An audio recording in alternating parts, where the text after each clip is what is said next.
You don't need a bunker. You don't need a $400 tactical backpack or a satellite communicator or a shelf full of freeze-dried meals that taste like cardboard and regret. You need $15 and a Dollar General within driving distance. That's it. That's the whole secret the survival gear industry has spent decades trying to bury under sponsored content and affiliate links. Because here's what real preparedness actually looks like. The kind that keeps you breathing when the grid fails, when the roads flood, when your neighborhood becomes somewhere you don't recognize. It was never about the gear. It was about knowing what to grab and why. And the veterans who've done multiple deployments understand this better than anyone alive.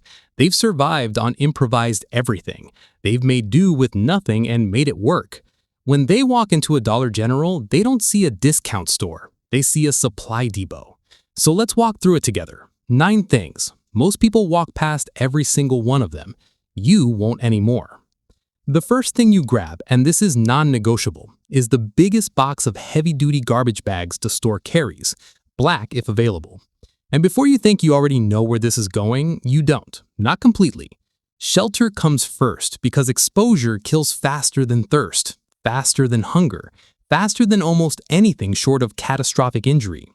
A garbage bag with arm and head holes cut out becomes a rain poncho that works, not fashionably, not comfortably, but functionally, which is the only metric that matters when the temperature is dropping and your core is getting wet. The real technique, though, is the vapor barrier layering method used by mountaineers and cold weather military units for decades. You wear the garbage bag over your insulating layer, your fleece, your jacket, whatever you have, and under any outer shell. What this does is trap the warm air your insulation has already captured and prevent convective heat loss through wind penetration. You stay damp from condensation inside, but you stay warm because your body is generating that moisture rather than surrendering heat to outside air moving through your layers. That distinction between wet from inside and wet from outside is the difference between hypothermia and survival in sustained cold. Then there's water collection. A large garbage bag staked open at its rim becomes a rainfall basin. Tied over leafy green vegetation and left in direct sunlight, the transpiration method intercepts water vapor from the leaves before it evaporates into open air. That vapor condenses on the bag's interior and pools at a low point where you drain it. It's slow, maybe half a liter over several hours in humid conditions, but that half liter keeps your kidneys functional and your judgment intact long enough to find something better. $2 of plastic, shelter, warmth, water. This is why it's first. Second is plain liquid soap, unfragranced, basic, cheapest bottle in the personal care aisle. And if you're tempted to move past this because it sounds unglamorous, you need to understand something first. Gastrointestinal illness is one of the leading causes of preventable death in disaster scenarios. Not gunfire, not exposure, not even dehydration from thirst alone.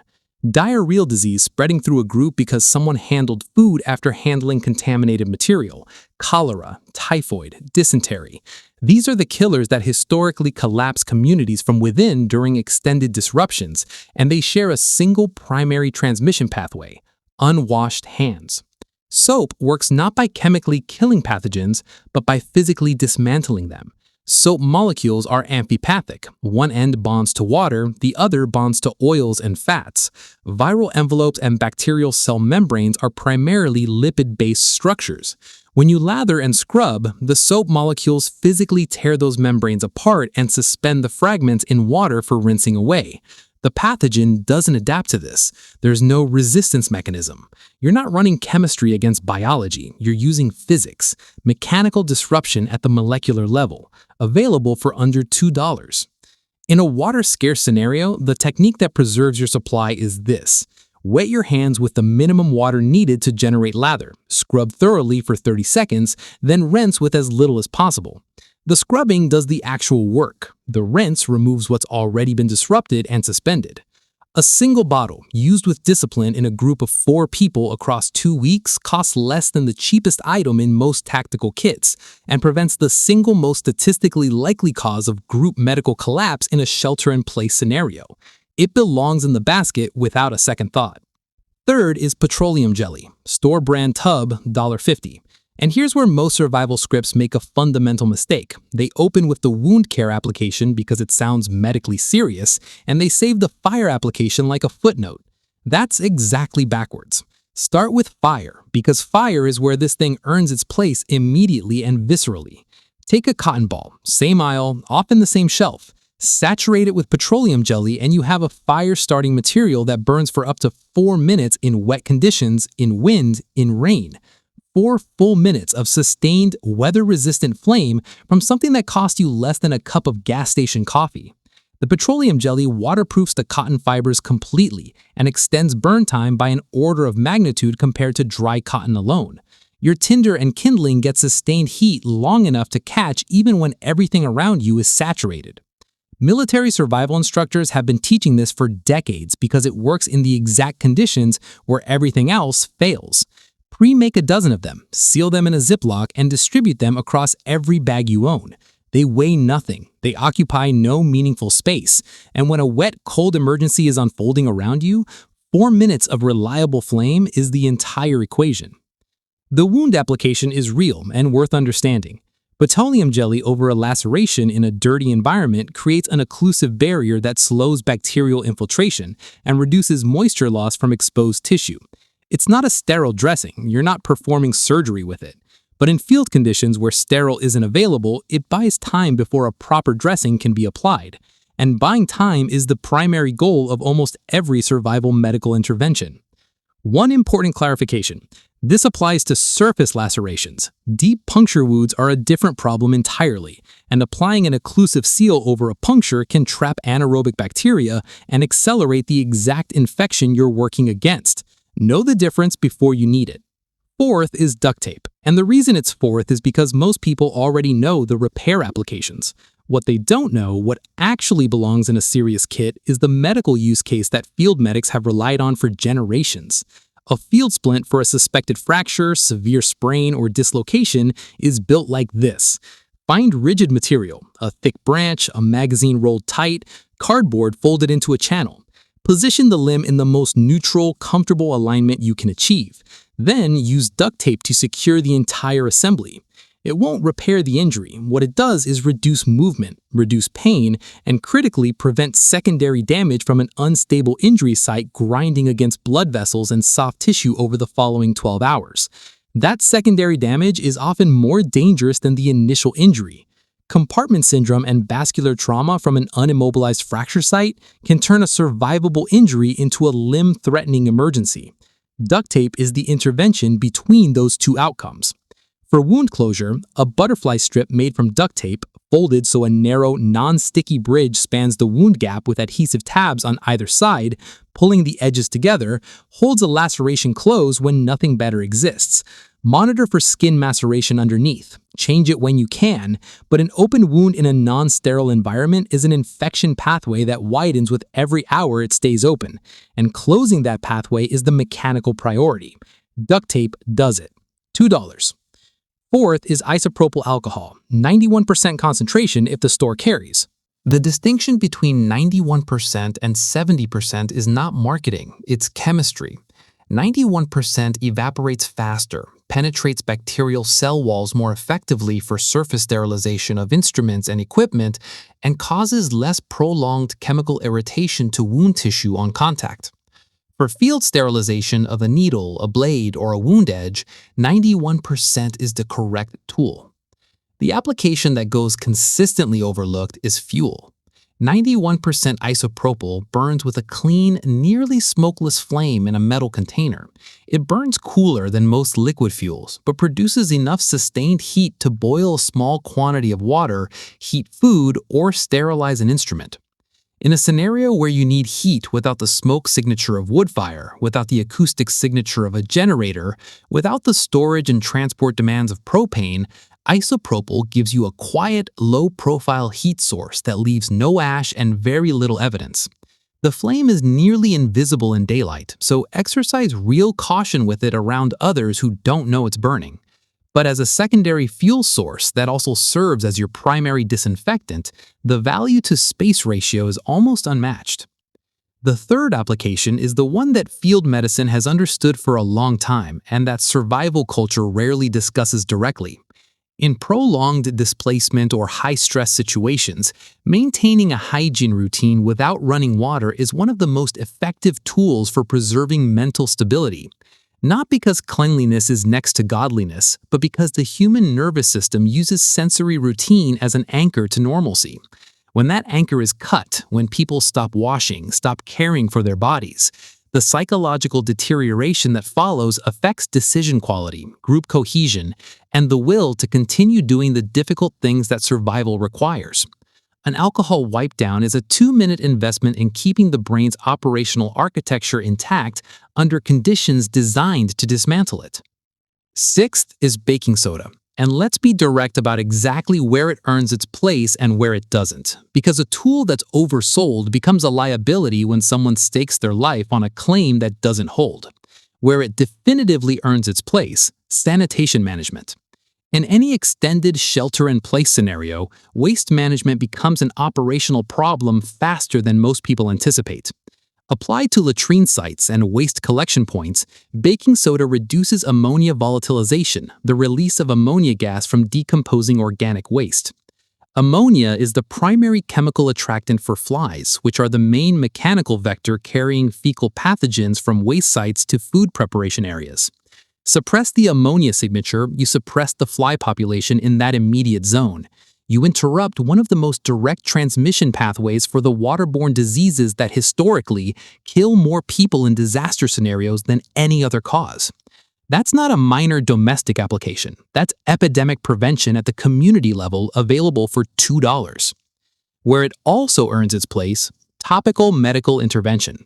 Baking soda mixed into a paste with water and applied to burns, insect stings, and contact irritation from plants neutralizes the acid-mediated inflammatory compounds at the skin surface. It reduces the acute pain and histamine-driven itch by changing the local pH, not by healing the underlying tissue. In a scenario without pharmaceutical pain management options, controlling acute surface pain and itch preserves the mental bandwidth needed for everything else that demands your attention. The water treatment application, stated honestly, baking soda does not purify water and does not kill pathogens. In highly acidic water, runoff through industrial zones, acid rain collection in contaminated areas, it can raise pH to a range where boiling becomes more effective and where certain dissolved metal ions precipitate out of solution before consumption. That's a narrow, specific application, not a general survival water treatment method. Boil your water, always. Baking soda addresses the chemistry problem that sometimes exists underneath the pathogen problem. Seventh is zip ties, the longest, thickest gauge available in the multipack. And here's where we move past a surface level, they hold things together explanation into the actual field engineering that makes these worth carrying. Consider what you're doing when you build any improvised structure under stress. You're trying to create rigid joints between irregular materials without specialized tools, without practice skill, and without the time to develop either. Zip ties solve that problem through mechanical tension. A properly placed zip tie at a branch intersection holds against significant lateral force because it distributes load across the full contact surface rather than concentrating it at a single stress point the way a knot does. This matters when you're building a shelter frame from forged material in the dark, in the cold, with hands that aren't working as well as they should be. 3 zip ties and a tarp ridgeline give you waterproof overhead shelter in under 2 minutes. The same 3 zip ties on a branch frame give you a platform strong enough to keep your food supply off the ground and out of the contamination zone where moisture, insects, and animals operate. The medical construction application is the one that changes outcomes in a group scenario. An improvised stretcher built from 2 branches and a jacket requires the jacket's sleeves to stay locked at the branch ends under load-bearing weight. A zip tie at each sleeve end prevents the jacket from sliding, maintains the structural integrity of the carry platform, and allows 2 people without medical training to move an injured person over terrain without worsening the injury. In a scenario where emergency services aren't coming and someone in your group is down, the ability to move them safely is the difference between options and none. 8th is a package of large needles and thread, $1, craft section. And the energy this item carries is quiet and serious because the applications here are the ones you hope you never need and absolutely must have if you do. Medically, a needle sterilized with your isopropyl alcohol, held in a solution for 60 seconds, or passed through a clean flame, is the instrument for draining a blister before it tears open on its own in a contaminated environment, for removing a deeply embedded splinter that will otherwise become an abscess over the following days, and in genuinely extreme circumstances that preparedness content cannot pretend away, for closing a wound through improvised suturing when infection is the immediate threat and no other option exists. The threshold for that last application should be high. The knowledge that it's possible should be absolute. Because the difference between a person who can take deliberate action and a person who stands paralyzed while a situation deteriorates is not courage, it's preparation. It's having thought through the scenario before it arrived. A torn seam on a load-bearing pack, a split panel in a tarp, a ripped sleeve in a sleeping bag. Nylon thread is moisture-resistant, strong, and the properly executed field repair extends the functional life of critical equipment by days or weeks. In a resource-scarce environment, gear longevity is resource conservation in the most direct sense. Every repair you make is one fewer improvisation you have to execute later when your energy, your focus, and your material reserves are all lower than they are right now. Maintaining your equipment is maintaining your capability. A $1 needle pack does that. 9 is the one that stops people cold when they hear it. Cheap solar-powered garden lights, $2 each, buy 4. Not for landscaping, because each one contains a functional solar cell, a small rechargeable battery, and an LED circuit. And that combination, understood correctly, represents more capability per dollar than almost anything else in this store. The immediate operational value is illumination without any of the signatures that compromise your security posture. No generator noise broadcasting your location, no candle flame consuming oxygen in an enclosed space or creating a fire hazard. No flashlight batteries draining through your reserves. Set them outside during daylight. Bring them in at dusk. Silent, renewable, ambient light that costs nothing to run and leaves no thermal or acoustic signature.